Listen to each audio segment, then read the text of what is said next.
La peor señora del mundo es un cuento para niños y adolescentes escrito por Francisco Hinojosa, un escritor mexicano, y hay una reedición del Fondo de Cultura Económica que además viene ilustrado con cartones del Fisgón. Es la historia de una mujer que además de ser la peor señora del mundo era muy mala y muy fea. No se rasuraba y tenía unas uñas muy largas y además fumaba puro, como el jefe Diego. Y trataba muy mal a sus niños, les daba de desayunar comida para perros y les echaba limón en los ojos si se portaban mal, y cuando se portaba bien también, y los castigaba si se portaban mal, y cuando le ayudaban a hacer el quehacer también les pegaba, porque ella era la señora, la más mala, la peor señora del mundo. Y entonces era muy grosera con todos los vecinos y lo mismo, les picaba los ojos, les arrancaba el cabello, los golpeaba, los insultaba, los fastidiaba, hasta que un día sus hijos y todos los habitantes de la ciudad decidieron irse y dejarla sola.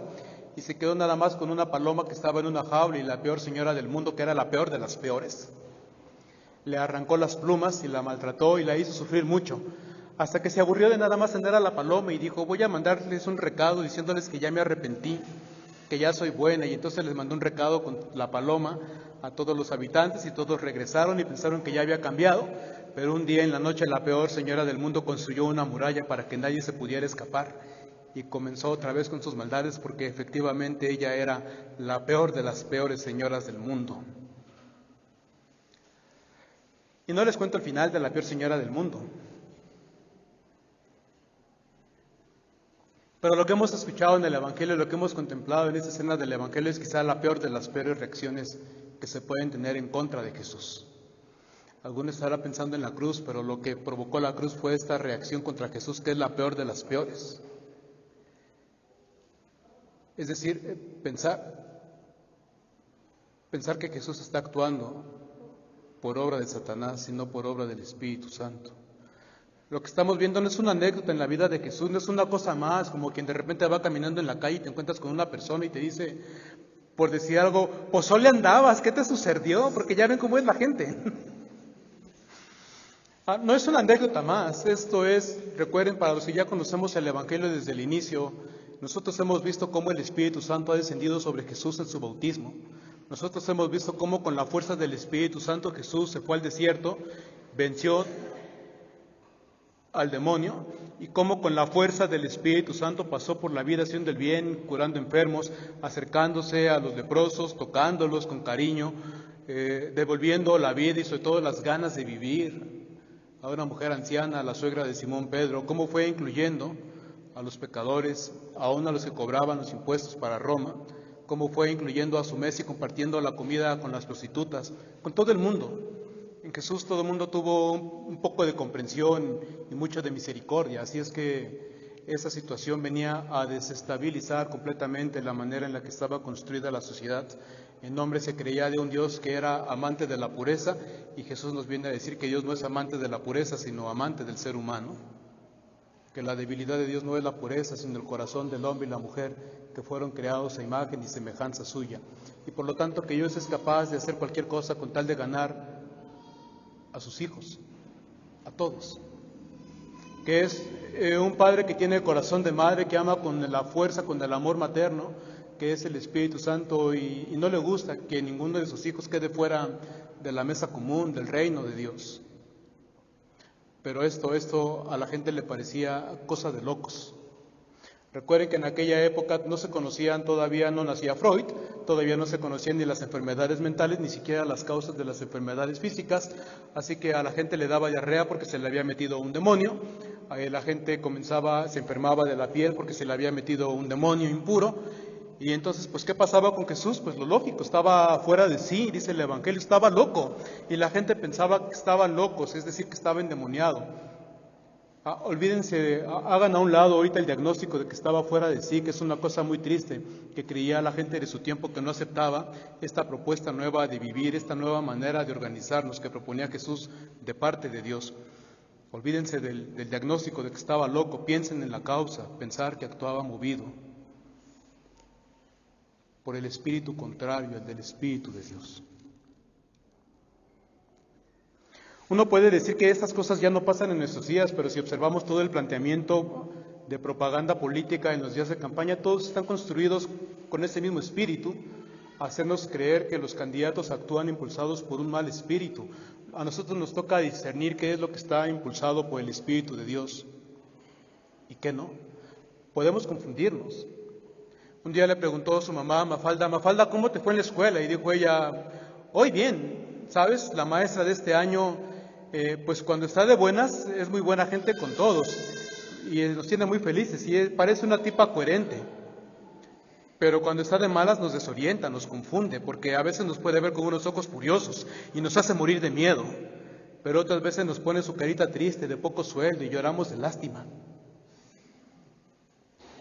El problema es confundir el espíritu con el que actuamos, y lo grave fue que, insisto, que la gente pensara que Jesús actuaba movido por el espíritu contrario al del Espíritu de Dios. Es triste no saber distinguir qué es lo que hay detrás de las acciones, pero más triste aún achacar una intención contraria a la que de verdad se tenía. En 1980, el 24 de marzo, en El Salvador fue asesinado Monseñor Romero.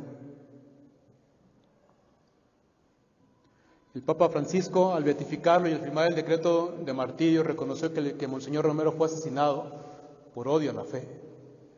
Porque Monseñor Romero actuaba con el Espíritu de Jesucristo, lo movía la misma pasión que a Jesucristo, el deseo uno de que todos los hijos de Dios estuvieran alrededor de la mesa y pudieran comer, comenzando por los que tenían hambre, el deseo de que ninguno de los hijos de Dios fuera excluido de la sociedad por ninguna razón, el deseo de que todos los hijos de Dios gozaran de la libertad con la cual Dios nos ha dignificado.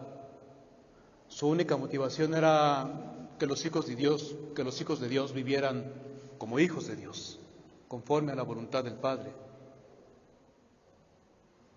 Pero fue asesinado porque decían algunos que era comunista, que Monseñor Romero ya se había perdido, que ya estaba tirado a la izquierda, porque en algunos sectores de la iglesia estar tirado a la izquierda es peor que estar tirado a la borrachera y a la perdición.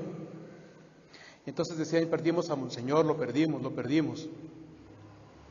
Y lo asesinaron escuadrones de la muerte financiados, hoy todo se sabe y todo está documentado además, y eso ya no es ningún secreto. Los escuadrones de la muerte que asesinaron a Monseñor Romero mataron a mucha más gente en El Salvador, bajo el pretexto de que eran comunistas. Los mataron escuadrones de muerte financiados por el dinero que enviaba constantemente el gobierno de Estados Unidos para financiar al ejército salvadoreño en su lucha contra el comunismo. Y por supuesto que todo eso se arreció en los 8 años de la presidencia de Ronald Reagan, porque él, que decía que era muy cristiano, estaba muy preocupado porque el mundo se estaba llenando del espíritu del mal y había que combatir a ese imperio de la muerte.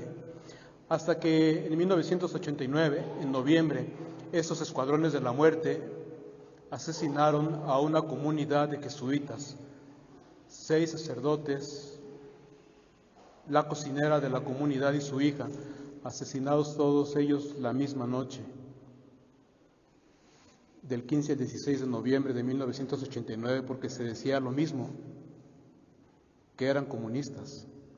Solo que el asesinato de tantos sacerdotes juntos provocó una inquietud en los congresistas católicos de Estados Unidos, que se dijeron: ¿para esto estamos mandando dinero a El Salvador? ¿Para matar a los sacerdotes? ¿Para destruir a la iglesia en la que creemos? Así que los congresistas enviaron una comisión de la verdad, como esta comisión de la verdad que ahora se dice que va a surgir en México, para saber qué pasó con los estudiantes de Ayotzinapa, cosa que nos debe llenar de esperanza y de vergüenza, porque es el reconocimiento de que nuestro sistema de justicia sirve para todo, menos para lo que debe servir. Entonces los congresistas de Estados Unidos enviaron una comisión de la verdad a El Salvador y descubrieron que el dinero que enviaba el gobierno de Estados Unidos servía básicamente para 2 cosas. 1, para las inversiones de los militares salvadoreños que se hacían ricos y no querían perder sus privilegios, y 2, para desaparecer a todos sus críticos. Hubo que llegar a este martirio múltiple para que en Estados Unidos dijeran: señores, ya basta. No podemos seguir financiando escuadrones de muerte. Se reconoció la verdad.